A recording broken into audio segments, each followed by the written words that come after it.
नमस्कार दोस्तों, आपका हमारे YouTube चैनल पर पुनः स्वागत है। वर्मा विथ मैथ 2014 में पार्ट नंबर 4 वीडियो में गुना पर आधारित जितने भी प्रकार के क्वेश्चन होंगे आज हम सॉल्व करेंगे और बहुत ही गजब की ट्रिक होगी और आप एक बार सीख लिए तो कभी आप इसको भूल नहीं सकते हैं। तो यहाँ आइए हम अपने क्वेश्चन पे ध्यान देते हैं। पहला क्वेश्चन हमारे पास क्या होगा, तो क्या है, साधारण ब्याज की किस दर से कोई धन 8 वर्ष में 2 गुना हो जाएगा। तो भाई जब भी क्वेश्चन में एक ही गुना दिया गया हो और मेरे पास क्या है, समय एक दिया गया हो, ठीक है, तो एक गुना पे जो हमारी ट्रिक होती है उसकी अलग होती है। अगर क्वेश्चन में 2 बार गुना शब्द का रिपीट हुआ है तो उसके लिए ट्रिक हमारे पास क्या अलग होती है। तो इसके लिए जो सिंपल हमारी ट्रिक होती है तो इसको हम केवल ट्रिक से ही सॉल्व करेंगे सेकंडों में। तो भाई क्या होता है, तो आर टी इजकल टू होता है एन माइनस वन गुण क्या जाएगा 100 आपको हो जाएगा। तो यहाँ यन मतलब क्या है, जितना गुना कहा जाएगा, मतलब कि 2 गुना है तो यहाँ 2 गुना होगा।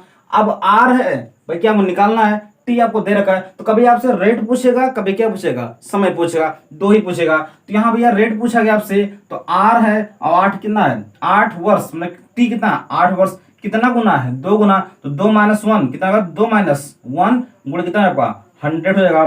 ठीक है, आर इजकल टू क्या आएगा 100, ठीक है, बटा कितना आएगा 8। यहाँ भाई 2 से 1 गया, 1 बचे, कोई फर्क पड़ेगा यहाँ पे। 8 से करने क्या, 8 करना क्या 8 हो जाएगा, ठीक है। 8 दूनी क्या जाएगा 16, 8 पन 40 कितना 12.50%, जो कि option number D correct answer होगा। तो इसके सबसे बेटर ट्रिक है और आप बेसिक तो भूल जाइए, बस आप इसी पर ध्यान दीजिए, ये सबसे बेटर फार्मूला है आपका। दूसरा क्वेश्चन है कि कोई धन साधारण ब्याज की 5% वार्षिक ब्याज की दर से कितने समय में 4 गुना हो जाएगा। तो गुना पूछा गया है, एन का मान, आर क्या दर है, समझ लिया। तो दोनों के लिए ट्रिक क्या होगी, बस R T equal to n minus one into क्या होगा 100 होगा। तो यहाँ दर कितना होगा 5%, मतलब 5 गुणे क्या आएगा टी, यानी कितना आपका 4 गुना, तो 4 माइनस वन कितना आएगा 3 आएगा और गुणे कितना आपका 100 जाएगा। 5 काट दीजिए, 5 10 मतलब 20 हो जाएगा, 20 3 60, टी इजकल टू कितना होगा 60 वर्ष में पैसा क्या आपका 4 गुना हो जाएगा, जो कि ऑप्शन नंबर क्या होगा बी करेक्ट आंसर होगा। बहुत ही गजब की ट्रिक है, आप इसको सेकंडों में उड़ा सकते हैं। नेक्स्ट आपका तीसरा क्वेश्चन है कि कोई धन 5% वार्षिक ब्याज की दर से कितने वर्षों में 3 गुना हो जाएगी। तो भाई चाहे गुना वाला एक गुना दिया गया हो तो ट्रिक बस आपको एक ही अप्लाई करना है कि आर टी इक्वल टू होता है एन माइनस वन गुणे क्या होता है 100। यहाँ पे तो यहाँ रेट कितना आपका 5% है, समय कितना निकालना है आपको, कितने गुना है 3, तो 3 में से 1 गया कितना 2 बचेगा, 2 गुणे क्या आएगा 100, 20 से काटेंगे 20 पंचे 100 हो जाएगा, ठीक है, आपका 20 पंचे 100 और 20 दूना 40, 30 इक्वल टू कितना होगा 40 वर्ष, जो कि ऑप्शन नंबर क्या होगा सी करेक्ट आंसर होगा।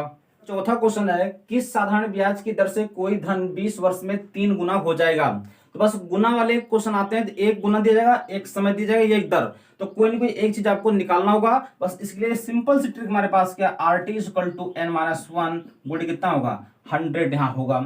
आर का मान निकालना है आपको, टी कितना दिया गया है 20 वर्ष, ठीक है, और यहाँ कितने गुना कहा गया है, कितने गुना कहा गया 3 गुना कहा गया है, तो 3 से 1 गया कितना 2 बचेगा, यहाँ पर कितना आएगा 100 हो जाएगा, और 20 पंचे क्या होता है 100 होता है, 5 गुणे 10 आर इक्वल टू कितना आएगा 10%, जो कि option number B option number A क्या होगा करेक्ट आंसर होगा यहाँ पर। नेक्स्ट आपका पांचवा क्वेश्चन है कि एक धनराशि 5 वर्ष में 3 गुनी हो जाती है, वह कितने वर्षों में 5 गुनी हो जाएगी। तो इस क्वेश्चन में क्या है, 2 बार गुना शब्द का इस्तेमाल हुआ है, जो ट्रिक हमने पीछे बताया है 4 क्वेश्चन में, उसकी लिए ट्रिक अप्लाई नहीं होगी यहाँ पे। अब इसके लिए आपको नई ट्रिक आएगी क्या, तो उसके लिए ट्रिक हमारे पास क्या होता है, T1 अपान क्या होगा T2, N1 माइनस क्या 1 और क्या N2 माइनस क्या जाएगा 1। कब के लिए, जब 2 बार गुना शब्द इस्तेमाल किया गया हो। तो पहले क्या हो रहा है 5 वर्ष, तो T1 मान क्या पहली कंडीशन 5 है, T2 मतलब दूसरा समय में निकालना है वो पता नहीं आपका, तो पहला गुना कितना है 3 गुना, तो 3 माइनस 1, दूसरा कितना का 5 गुना, तो 5 माइनस 1 हो जाएगा, क्या 5 बटा क्या होगा T2 होगा इजकल टू, यहाँ 2 बचेगा, यहाँ कितना बचेगा 4 हो जाएगा, और 2 दूना 4 1 बटा 2 आएगा, और 2 पंचे 10, तो T2 इजकल टू कितना आएगा 10 वर्ष, मतलब कि 10 वर्ष पैसा आपका कितना 5 गुना आएगा, जो कि option number D correct answer होगा। नेक्स्ट आपका छठवां क्वेश्चन है, सेम उसी प्रकार से है कि एक धनराशि 20 वर्ष में 7 गुनी हो जाती है, वह कितने वर्षों में 13 गुना हो जाएगी। तो ट्रिक भैया वही है कि T1 अपान क्या होगा T2 is equal to N1 minus 1 अपान क्या होगा N2 माइनस क्या होगा 1। तो पहला समय कितना आपका 20 वर्ष है, T2 क्या आपको निकालना है, पहले कितना गुना है 7 गुना, तो 7 माइनस 1, 7 माइनस 1 कितना बचेगा यहाँ पे, 7 माइनस 1 6 आएगा, और यहाँ कितना 13, 13 माइनस 1 कितना होगा 12 बच जाएगा, 6 दूनी 12, 1 बट्टा क्या होगा 2 आ जाएगा, 2 गुणा करेंगे 20 में, 20 दूना 40, और T2 गुणे 1 कितना होगा, T2 इक्वल टू 20 दूना 40, 40 वर्ष में हमारा जो पैसा होगा वो कितना होगा 13 गुना हो जाएगा, जो कि option number C correct answer